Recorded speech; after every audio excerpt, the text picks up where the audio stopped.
মানুষ চিন্তা করছে বর্তমান জামানায় 10 তলা বিল্ডিং করবে, 20 তলা বিল্ডিং করবে, টাকা পয়সা বাড়ি গাড়ি দন্দৌলত স্বর্ণ অলংকার সবকিছু রেখে দিবে, এটা পরবর্তী টাইমে বুক করে খাবে।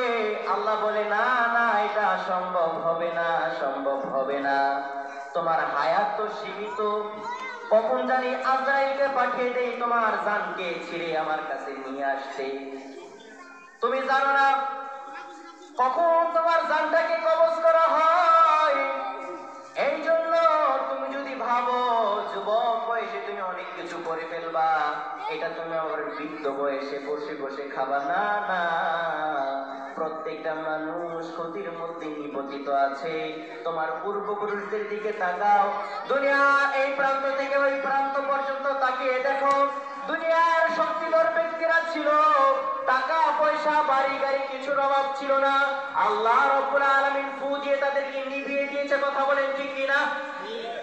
আল্লাহ রাব্বুল আলামিন এমন ফু দিয়েছে, 7 তলা বাড়ির মালিক ছিল, 10 তলা বিল্ডিং ছিল, টাকার পাহাড় ছিল, কিন্তু ধনী থেকে নিমিষেই সেই ফকির হয়ে গিয়েছে। কথা বলেন ঠিক কিনা?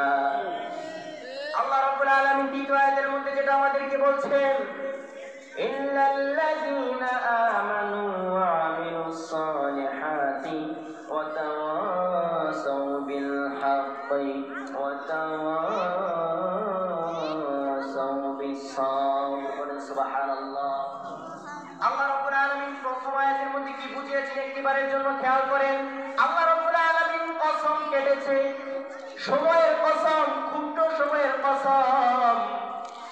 দ্বিতীয় আয়াতে আমাদেরকে সতর্ক বাণী দিয়েছেন, এরে মুমিন মুসলমান শুনে রাখো, এই দুনিয়ার জমিনের মধ্যে প্রত্যেকটা মানুষ ক্ষতির মধ্যে নিপতিত। ইল্লাল্লাযীনা আমানু ওয়া আমিলুস সালিহাতি ওয়া তাওয়াসাউ বিল হাক্কি ওয়া তাওয়াসাউ বিস সাবর। তবে তারা ক্ষতির মধ্যে নয় যারা নিজে সৎ কাজ করে, অসৎ কাজ থেকে বিরত থাকে, আবার এই সৎ কাজের আদেশ অন্যকে প্রদান করে, আবার অসৎ কাজ থেকে অন্যকে নিষেধ করে। আল্লাহ রাব্বুল আলামিন বলেন তারা কোনো ক্ষতির মধ্যে নিপতিত নয়। তারা যদিও কখনো কোনো সময় ক্ষতির মধ্যে পড়ে, আমি আল্লাহ পাক রব্বুল আলামিন টেনে টেনে টেনে টেনে তাকে ক্ষতি থেকে উদ্ধার করে দিব। করেন সুবহানাল্লাহ। আমাদের সেই ক্ষতির দরকার নাই যেটা শুধু লসই হয় আর লসই হয়, ঠিক কিনা?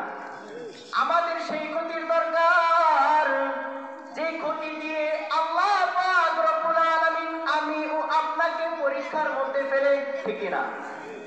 আমাদের লসের ক্ষতির দরকার নাই, কিন্তু আল্লাহ পাক রব্বুল আলামিনের পরীক্ষার দরকার আছে কি নাই? জোরে বলেন।